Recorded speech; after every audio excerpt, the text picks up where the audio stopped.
Beste mensen, dit is Zinzinga weer. Ik wilde even vertellen, ik ben een tijdje geleden, heb ik een live uitzending bijgewoond van een programma. Ik had niks te doen en ik wilde iets aparts doen. En ik wil jullie vertellen wat de 5 nadelen zijn van het bijwonen van een live uitzending. Een live tv-uitzending. Nummer 5. Nummer 5, als je naar een programma gaat en het is een live uitzending, dan hebben ze af en toe ook filmpjes die ze instarten. Ja, filmpjes die ze instarten.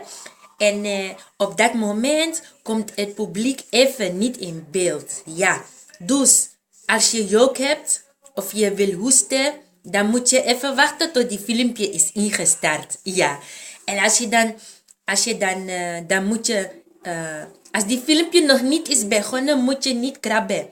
Want anders kom je live in de uitzending terwijl je aan je billen aan het krabben bent. En dat kan niet, nee.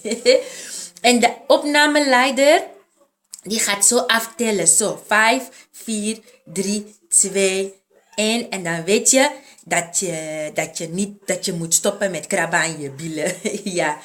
Oké. Nadeel nummer 2. Je moet heel veel klappen, ja. Dat moet van de opnameleider. Ja, maar ik vind het heel vervelend, want mijn handen worden rood en ik krijg helemaal eelt hier. Dus ik wil gewoon dat ze een applausband gebruiken. Ja, een applausband. Je weet toch, vroeger bij alle comedy shows, dat gelach, dat is gewoon opgenomen op een bandje. Ja, dus, oké. Nadeel nummer 3. Het programma is live. Iedereen ziet dat jij in die publiek ziet. Ook de inbrekers. Ja.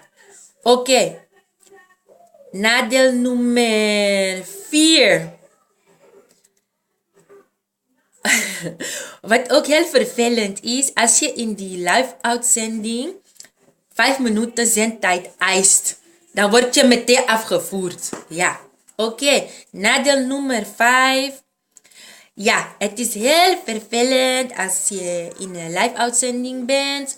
En de volgende dag, dan loop je op straat en dan verwacht je dat mensen naar je toe komen om handtekening te vragen. En dat mensen allemaal gaan zeggen, oh, je was op tv, je was op tv. Het is heel vervelend als de volgende dag niemand erover begint. Oké, dat was het. Doei!